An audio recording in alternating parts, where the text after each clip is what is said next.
우리는요, 상대가 어떤 사람이든 내게 무슨 짓을 하든 그게 내게 은혜가 되고 감사가 되는 이 고마워서 사은이 되시는 그 이유를 찾아내고 그 속에서 그분에게 보온할 어떤 단서를 찾아내서 실제로 보온의 마음으로 나를 돌려야, 그래야 우리가 원불교에 온 보람이 있는 것이죠.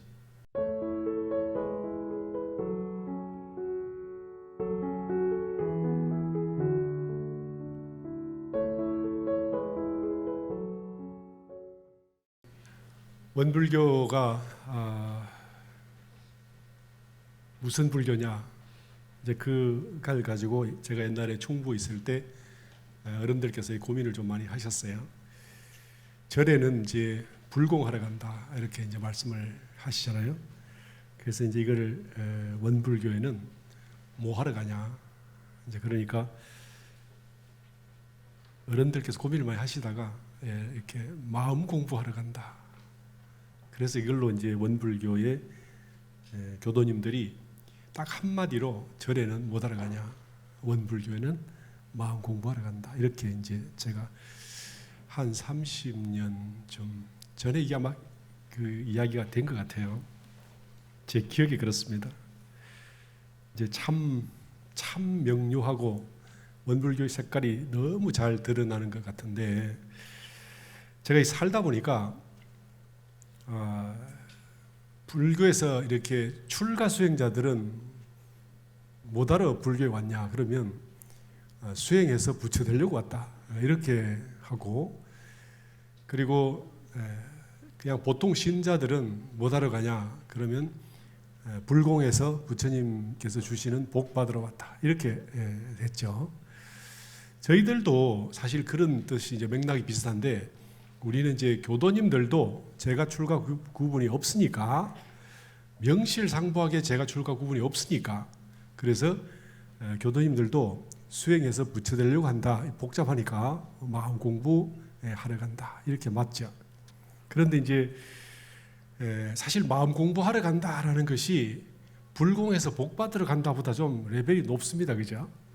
그러니까 조금 저는 생각 이 한마디가 어찌 보면 원불교의 이 조금 이렇게 어렵고 힘든 분들이 와서 적응하고 공부하기가 힘들게 되지 않았을까 하는 생각도 들어요. 그래서 그러면 원불교에 정말 이렇게 그 근본 취지랄까? 한마디로 대종사님께서는 어떻게 하셨을까? 불교와 원불교에서 대종사님께서 원불교의 색깔을 딱 이렇게 정하신 것은 결국 사언인 것 같고, 그러니까 사언 다음에 이렇게 사막이 나오지 않습니까? 사언이면 감사생활해서 복 받겠다 이 말씀이 있어야 우리도 불교처럼 아주 어렵고 힘든 사람들도 와서 이렇게 그 저변이 크게 확대되겠다라는 생각이 점점 들게 됐습니다. 제가 원불교학과를 다닐 때 어떤 시골에 교당회를 가게 됐는데, 거기에 제가 좀 건방져 가지고 열심히 일하시고 아주 훌륭하신 교무님이 계셨는데, 그분이 제가 이렇게 조금 시건방져서 이렇게 조금 이렇게 높게 안 보였어요. 그래서 그때 그 어른이 참 예쁘시고 훌륭하셨는데 학생 때는 그걸 잘 몰랐던 것 같아요. 저는 그 어른에 비하면 지금 생각해도 참 부끄러운데, 그 어른께서 계시던 그 교당에 가서 제가 설교를 들컥 그 자리 그 어른 주셨어요. 저한테 하라고. 그래서 자신 있게 이렇게 했는데, 그리고 이제 밥도 잘 얻어먹고 이랬는데, 이제 그 중에 할머니 한 분이 저는 원불교를 만나서 감사 생활을 하고 난 뒤에 인생이 완전히 바뀌었습니다 이렇게 말씀을 하셨어요. 그런데 그때 저는 교리에 꽂혀 있었기 때문에 이 감사 생활은 원불교의 수많은 교리 중에서 뭐 하나지 그냥. 그렇기 때문에 그 할머니를 제가 교리를 자꾸 설명하려고 그렇게 어줍지 않은 짓을 했었습니다. 그런데 이제 이제 공부를 하다 보니까 결국 원불교 교리의 그 실천의 덕목이 어디를 향하고 있냐, 이게 감사 생활을 향해서 가고 있는 것을 20, 30년 공부하면서 이렇게 느끼기 시작을 했습니다. 그러니까 우리가 원불교에서 내가 내노라 하는 공부를 하고 뭘 하고 해도 마음속에서 감사 생활이 근본적으로 뿌리를 잡지 않으면 내가 원불교 교도로서의 근본 교리에 나를 편입시키지를 못했다는 생각이 저는 들고요. 그리고 내 앞에 나타난 어떤 사람이라도 그 사람이 어떤 행동을 하고 어떤 말을 하고 어떤 마음씨를 가져도 그분에게 고마운 마음이 나지 않는다면 그러면 우리는 원불교의 이 교법으로 내가 완전히 바뀐 사람은 아직은 아니다. 그런 생각이 들었습니다.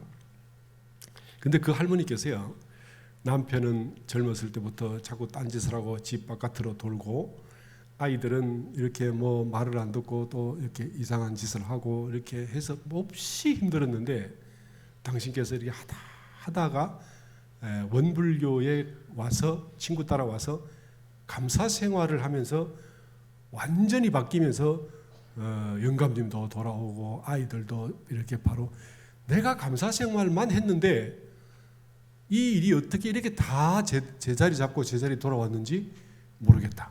그러니까 원불교에서 저는 너무나 큰 선물을 받았고 내 인생은 완전히 바뀌었습니다. 그렇게 말씀을 하셨는데도 제가 그렇게 어리석었기 때문에 원불교 교리만을 생각을 했었던, 그래서 그때 그 할머니께도 참 죄송스럽고, 또 그때 그 법회 자리를 내주시고 또 밥까지 잘 대접해서 이 학생이라고 귀하게 여기서 보내주셨던 그 최희봉 교무님이라는 분이 계십니다.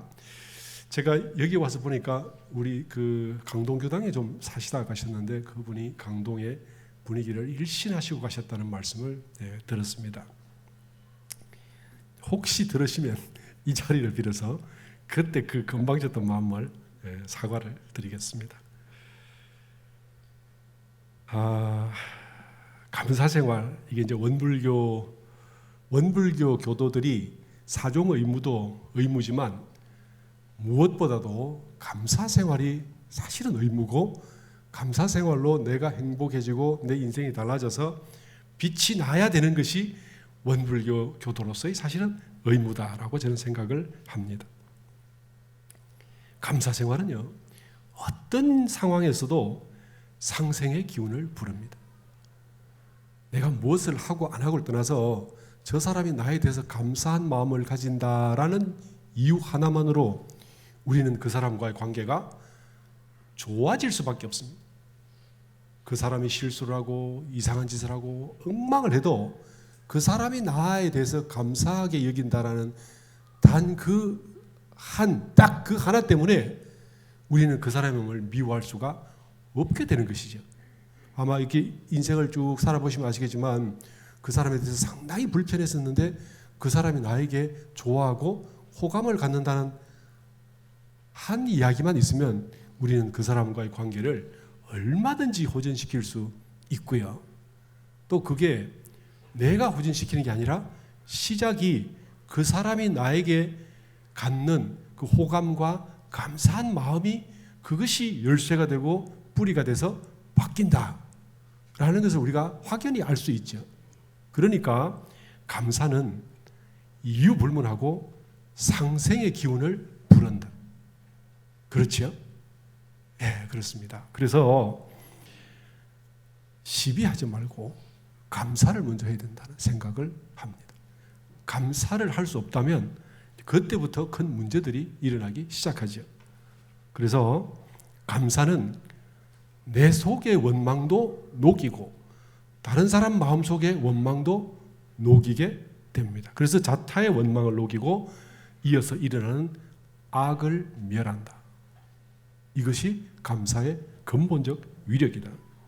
그리고 우리가 감사할 때는 그때부터 보은의 마음이 생깁니다. 뭔가 돕고 싶고 뭔가 은혜를 드리고 싶고 이렇게 해서 보은의 마음이 시작되는 것도 역시 감사다. 그러니까 원불교의 교리의 핵심이 사막이 아니라 사은이 되는 것이 확실하죠. 예. 그 다음에 감사는 사실은 겸손의 절정을 만든다. 교리 공부를 하다 보면 진리 하나씩 알아갈 때는 남들이 모르는 걸 내가 알아지기 때문에 이럴 때는 오만이 자랍니다. 다른 사람하고 이야기해보면 저 사람 저것도 모르네, 이것도 이해 못하네, 이건 이런 건데 저 사람은 이런 식으로 설명하네. 그럴 때는요, 내가 오만이 자라는데 감사한 마음이 생기면 이건 감사와 겸손은 서로 뿌리가 돼서 감사하면 겸손이 되고 겸손이 되면 감사가 되고 이렇게 굴러가는 상생의 수레바퀴가 되기 때문에 내가 만일에 아직도 누군가가 밉고 누군가에 대해서 원망이 생긴다면 우리는 감사의 근본 뜻을 이해를 하지 못하고 있거나 혹은 그게 무엇인지 모르고 내 마음 자세가 감사의 프레임으로 굴러가지 않고 있다라는 것입니다. 그런데요, 감사가 참 쉬운 일이 아니죠. 중생이 내가 생활이 어렵고 인연이 박하고 복이 얇고 그리고 삶이 거칠수록 우리는 감사보다는 원망이 저절로 나오게 되어 있습니다. 그래서 많은 사람들이 상황이 그러니까 원망을 하는 것이지. 그래서 그 이야기를 들어보면 충분히 이해가 돼요. 저러니까 원망심이 나오지 않을 수 없겠다. 이게 다 인정이 되고 공감이 사실은 됩니다. 그러나 그로 인해서 원망을 하고 미워하기 시작하면 그때부터는 상극과 이렇게 어떤 그 악의 열매가 맺어지기 시작하기 때문에 우리가 먼저 감사를 해야지 먼저 시비를 따져서는 안 된다라는 생각을 저는 하게 됐습니다. 이게 이제 원망에서는요, 속에 원망심이 있으면 반드시 거기서 나쁜 말, 나쁜 행동, 나쁜 과보를 짓게 되는데 우리가 원망의 프레임이 있으면 마치 그 먹에서는 검은 물만 나오듯이 여기서는 은혜가 나올 수가 없게 되는 것이죠. 그래서 감사 마인드, 감사 프레임이 확실하게 되어 있어야 되고 우리가 이 상황이 어렵고 혹은 그 부모나 혹은 선배들이나 혹은 다른 가족 주변 이 성장할 때의 주위의 어떤 영향으로 인해서 원망하는 프레임이 만들어져 있다면 이걸 무너뜨려야 됩니다. 거기에서 덜보를 못 빼면 석가래부터 빼기 시작해서 자잘한 주춧돌 밑에 이 깔린 자갈부터 빼고 해서 그 원망의 프레임이 무너지도록 해 가야 되는 것이 이것이 너무나 중요한 일인데 사실 우리가 이걸 내가 원망의 프레임에 쌓여서 어떤 상황이 닥칠 때마다 부정적인 것을 먼저 보거나 어떤 것을 볼 때 남 탓을 먼저 하거나 어떤 것을 됐을 때 나보다 남에게 뭔가 책임이 있다라고 생각을 하게 되는 이것이 원망의 프레임인데 이것을 무너뜨리지 못하면 어지간한 공부와 어지간한 노력과 별별 것을 다 해도 근본적으로 우리 삶의 행복이나 은혜가 오지는 않는다는 것을 그래서 제 소신이기도 하고 이제 이것은 이제 대종사님의 법 속에서 나타나는 것들이죠. 그런데요, 사실 우리가 미워 보이는데 감사하기가 참 어렵죠. 너무너무 어렵습니다. 어떤 사람은요, 죽기보다 싫다.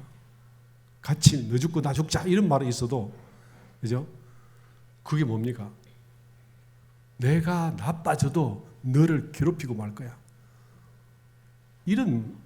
이게 사실은 무너져가는 사람들, 원망 프레임에 있는 사람들에게 나타나는 전형적인 이 마음작용의 틀입니다.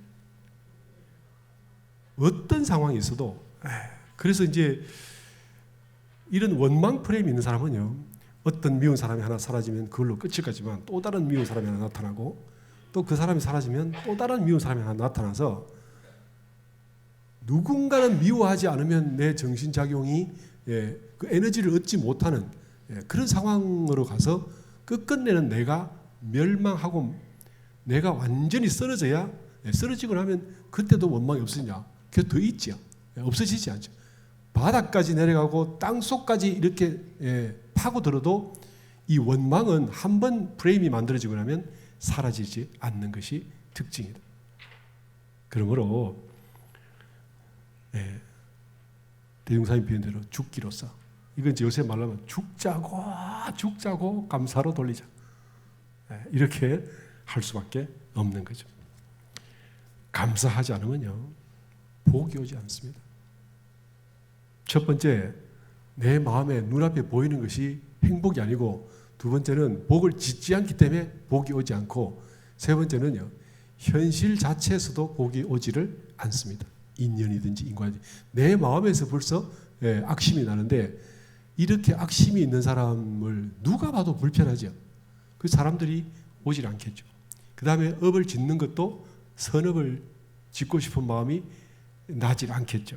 그래서 감사는 우리가 반드시 가야 되는 길이고, 이것을 대종사님께서 이 교법을 이렇게 내시고 쭉 해놓으신데, 결과가 우리가 뭐 하자는 말이냐면 감사 생활을 통해서 은혜를 받고 한량없는 복을 받자. 이것이 이제 원불교의, 불교와 원불교의 차이는 딱 이거예요. 그래서 아무리 내 눈앞에 그 원망할 만한 사람이 있어도 그 원망 속에 우리가 빠져들지 않도록 하자. 그렇게 이제 부탁 말씀을 드리는 겁니다. 왜 원망을 하게 되냐? 시비를 밝히면 그렇죠. 우리가 시비를 밝히게 되면요 원망을 하지 않을 수가 없습니다.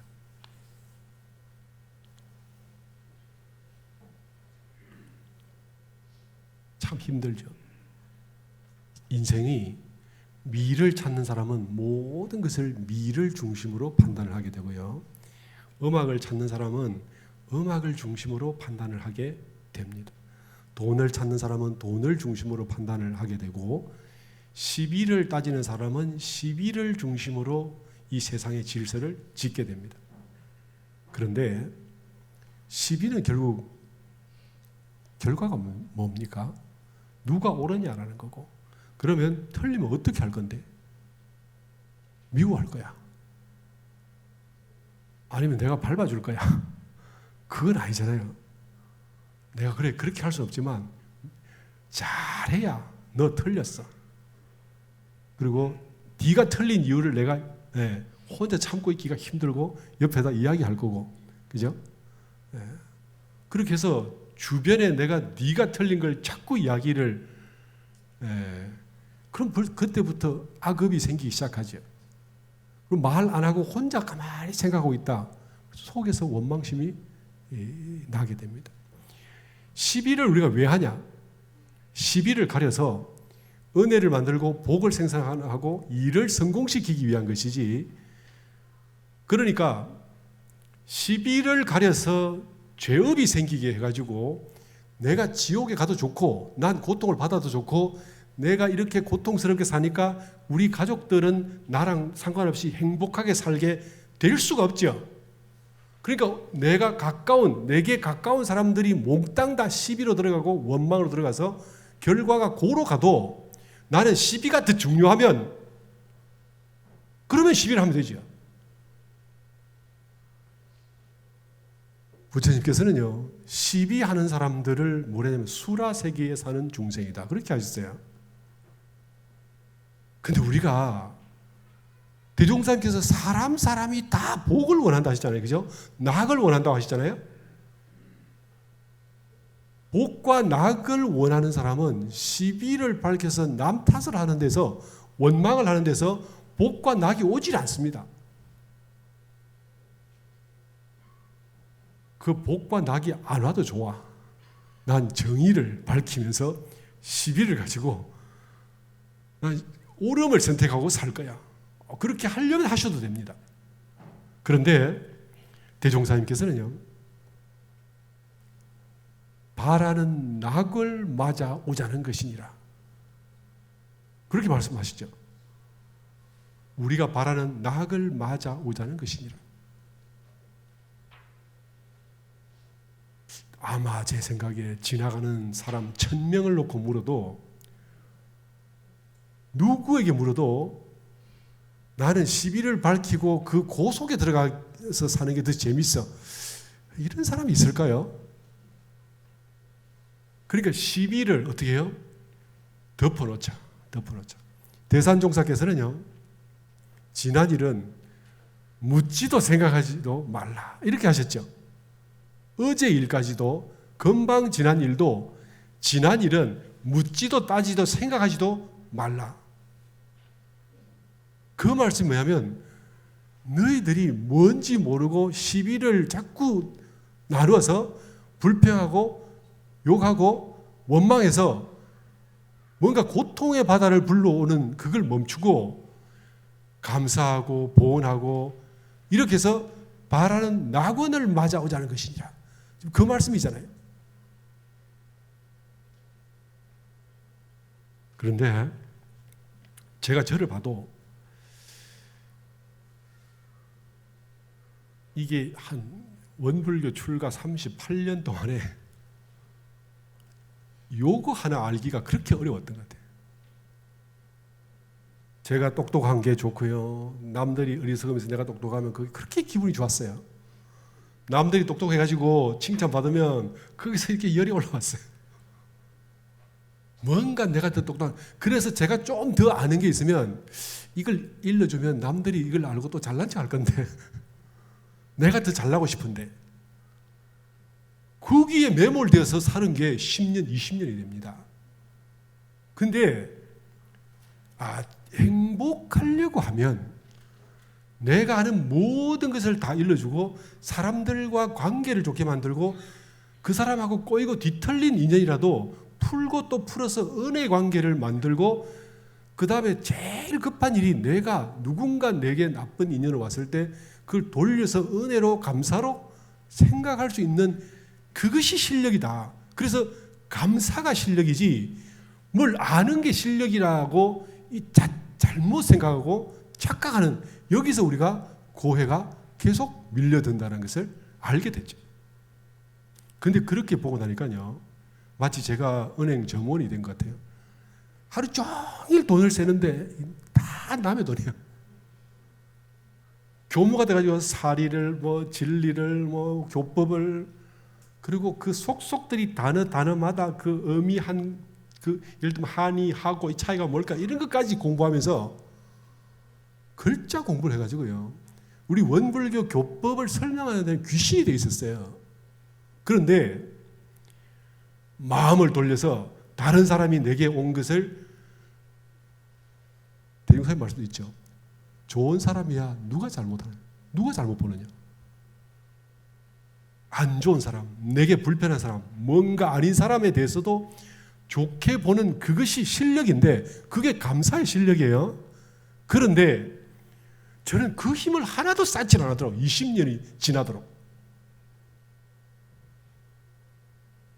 나는 내가 뭘 가지고 내가 잘났다고 이때까지 살았는가? 이 손 사이로 빠져가는 마른 모래처럼 주르르르 다 새버리고, 나는 이제 이 뭡니까? 은행에서 이렇게 돈 세는 사람으로 남아 있었죠. 돈이 뭔지도 모르면서 그냥 세는. 은행 직원은 돈이나 뭔지 알잖아요. 전 돈이 뭔지도 몰랐어요. 이렇게 하면서 원불교 교무라고 살고 있었어요. 이런 저에게 복이 오겠습니까? 복을 불러드릴 어떤 마음의 기본 틀이, 원불교의 특징이 뭐냐, 마음 공부다라고 말했는데 그 마음 공부가 아니라 그냥 저는 교리 공부를 했던 거죠. 내 것이 아닌. 그래서 조금만 예를 들면 저 사람이 내게 기분 나쁘면 어떻게 저 사람을 제낄까? 내 복을 드러내는데 어떻게 또 현란한 지식과 뭔가 이렇게 입담을 가지고, 그래서 이때부터는 말 잘하는 것이 내게 득되는 게 아니다. 내가 만약에 남을 사랑하는 마음이 없는데 입담이 좋으면 이게 칼날이 됩니다. 제 복을요, 1시간이 지나면 내 복을 깎아먹고 1시간이 지나면 내 복을 깎아먹어요. 그러면 제가 원불교에 왜 왔습니까?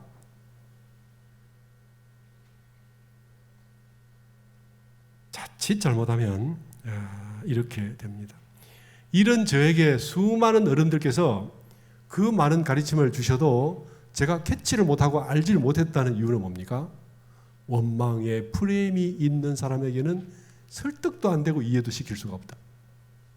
그러니까 그 훌륭한 어른들이 20년 넘게 저를 가르치셨는데도 불구하고 제게 별반 달라진 게 없었어요. 보는 대로 남 탓이고 원망이고 시비해서 누구가 얼마나 틀렸는지를 기가 막히게 알아내는 그냥 그런 사람이었던 거죠.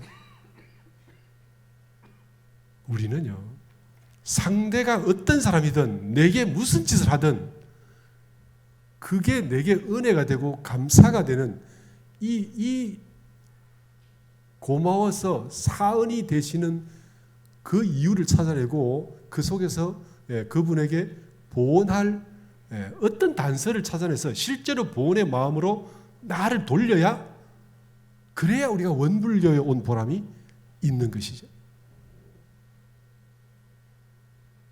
대종사님께서는요, 저희들에게 이걸 원하셨고, 그러니까 덮어놓고 원망생활을 감사생활로 돌리자. 따지고 시비하고 옳다 그러다 하지 말고 그냥 일단 감사하라. 범사에 감사하라는 말씀이 있죠. 모든 일에 감사를 하라. 내게 만일에 누군가 한 사람이라도 미워 보이면 즉시 참회를 들어가야 됩니다. 참회가 꼭 필요한 이유가 있어요. 그게 뭐냐면, 내가 참회하면요, 나를 내려놓는 것이에요. 나를 내려놓는 것. 내가 높으면 남들이 시시해 보입니다. 하찮아 보이죠. 이런 게 있어요. 제가 배부를 때 누가 음식을 줘요? 별것 아니죠. 물을 충분히 먹었는데 누가 물을 줘요? 별것 아니죠. 내가 높은데 누가 나를 칭찬해요? 별거 아니에요. 그죠? 내가 하찮은데 누가 나를 쳐다봐줘요. 한번 쳐다봐 주는 것만 해도 그 눈빛이 고맙습니다.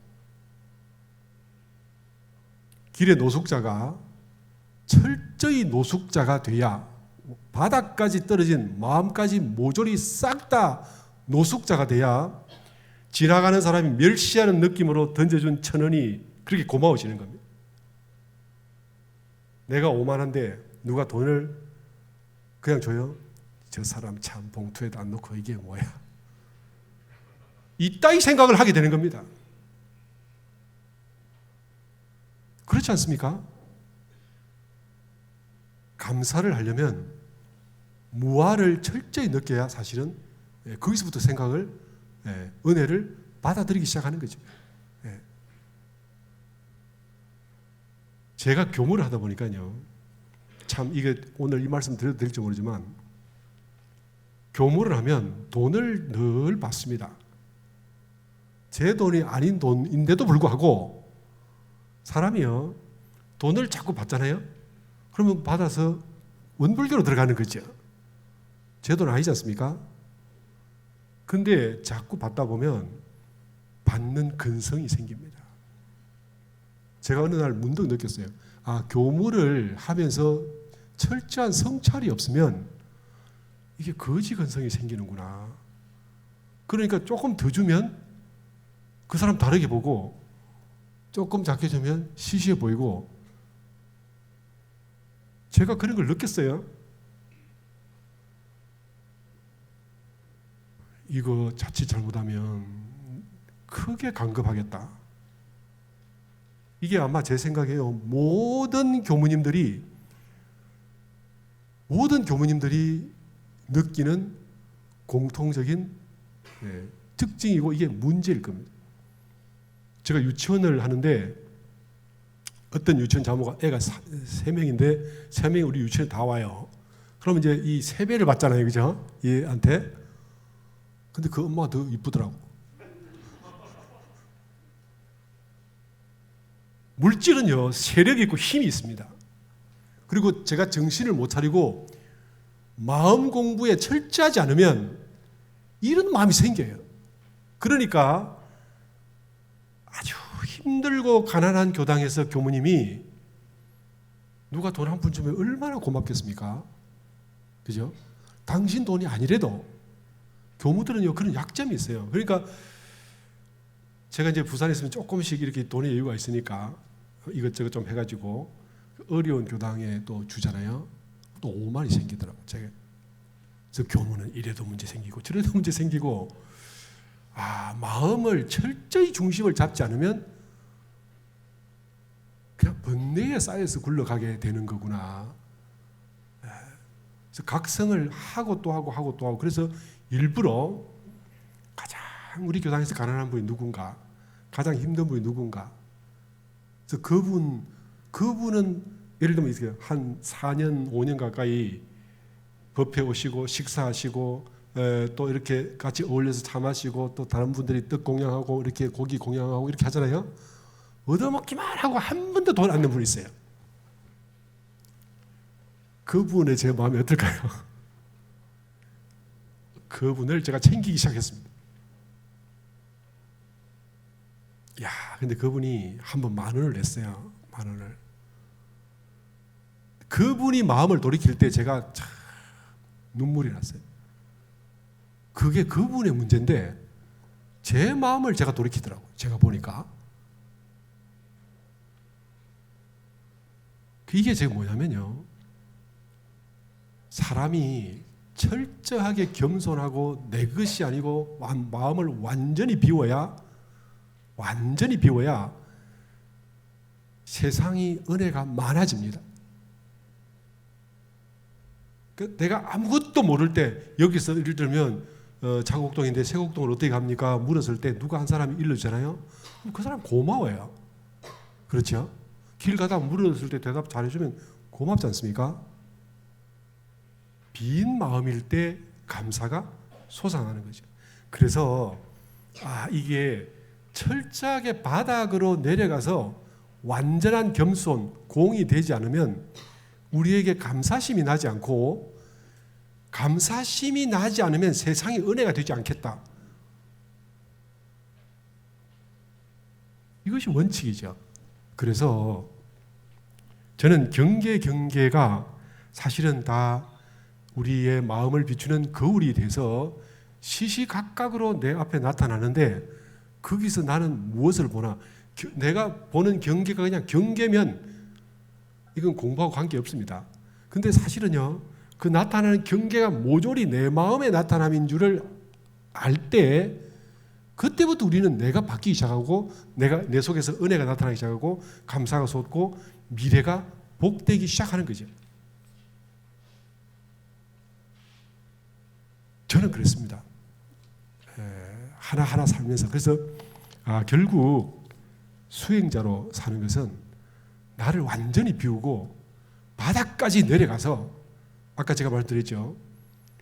어떤 지나가는 사람이 노숙자, 이 거린이라고 비웃으면서 던진 1,000원이 고마워지도록까지. 그러니까 우리 저 부산에 있을 때 어떤 부잣집 교도원님이 있는데 노랭이 마음이 있어가지고 꼭 이렇게 제를 지내면 1,000원을 딱 넣어서 이렇게 봉투를 넣어서 줍니다. 그럼 봉투 열 때마다 1,000원이 들어있잖아요.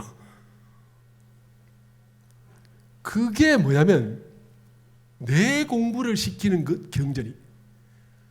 그게요, 출가해가지고 35년이 됐을 때 그때 느껴지는 거예요. 이게 공부가, 내가 공부한답시고 글자 좀 아는 걸로 그게 제가 도도하고 잘났고 이렇게 됐던 거죠.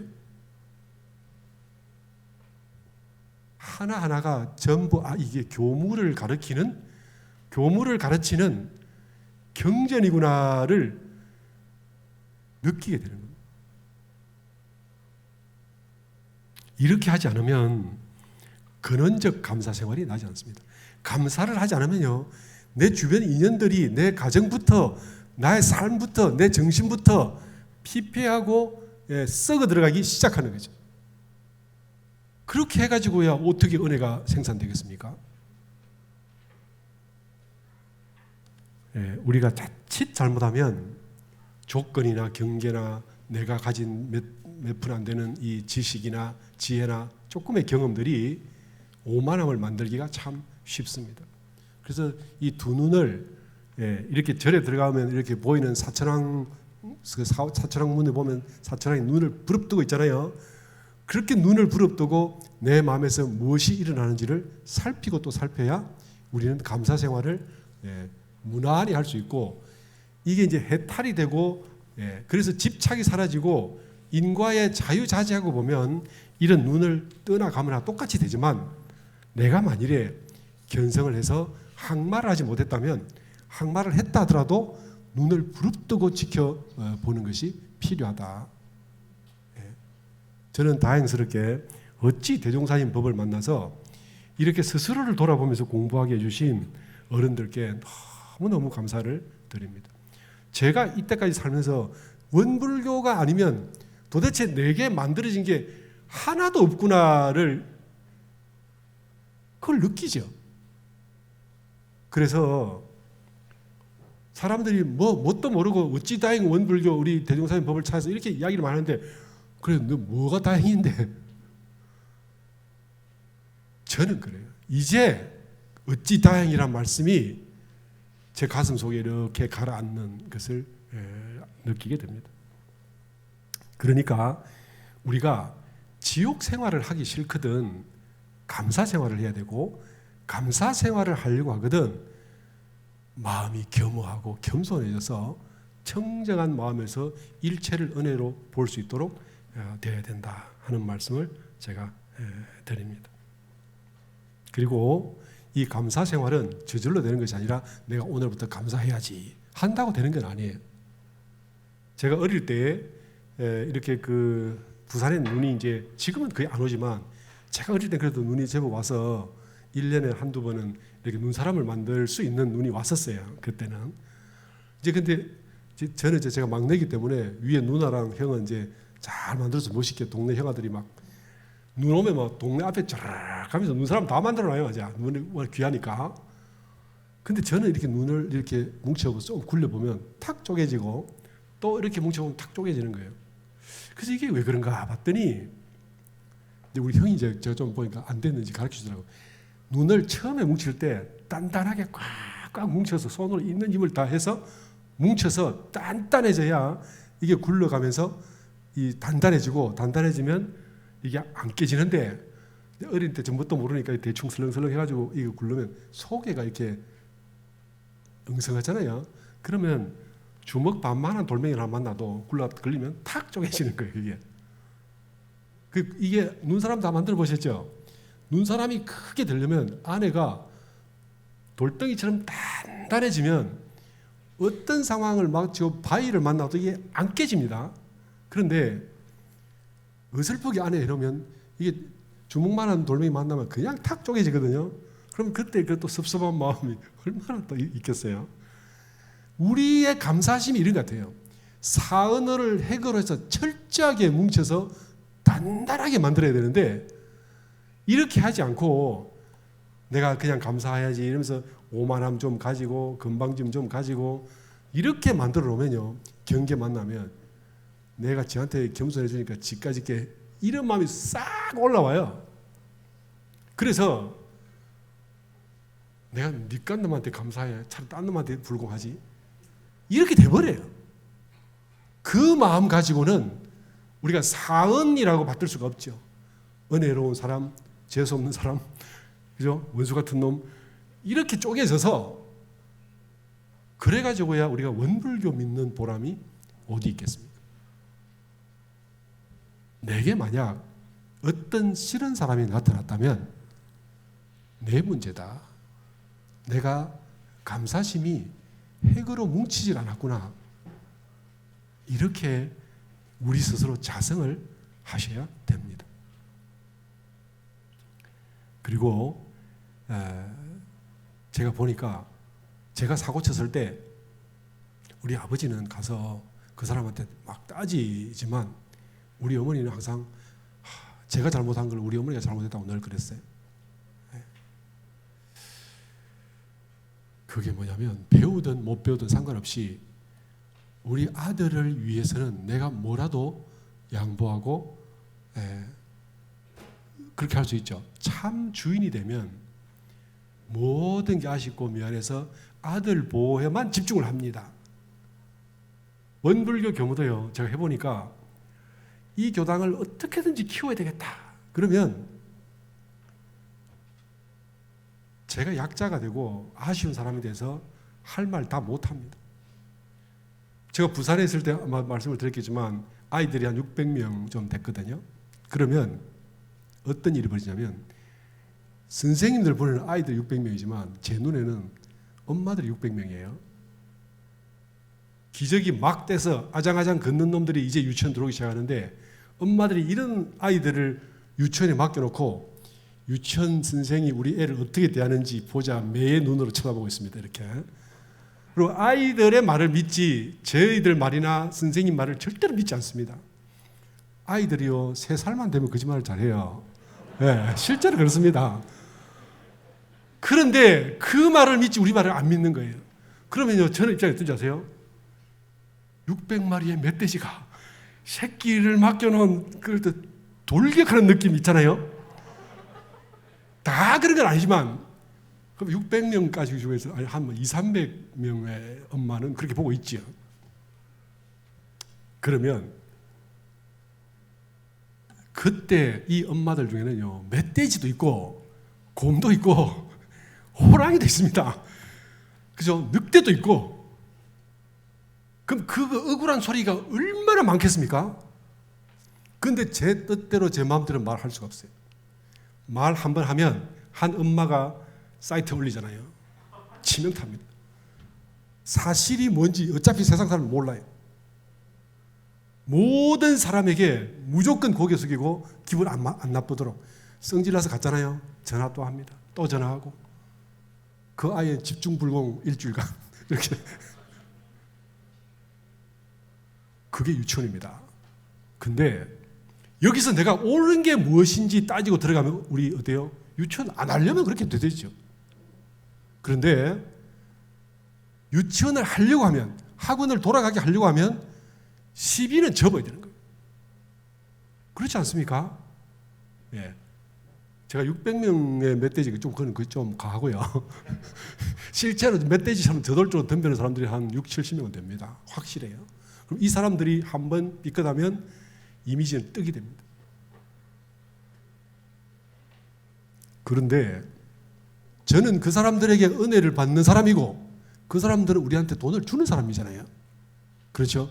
우리는 원불교를 키워야 되는 사람이잖아요. 옳고 그름으로 사람들을 시비할 수가 없습니다.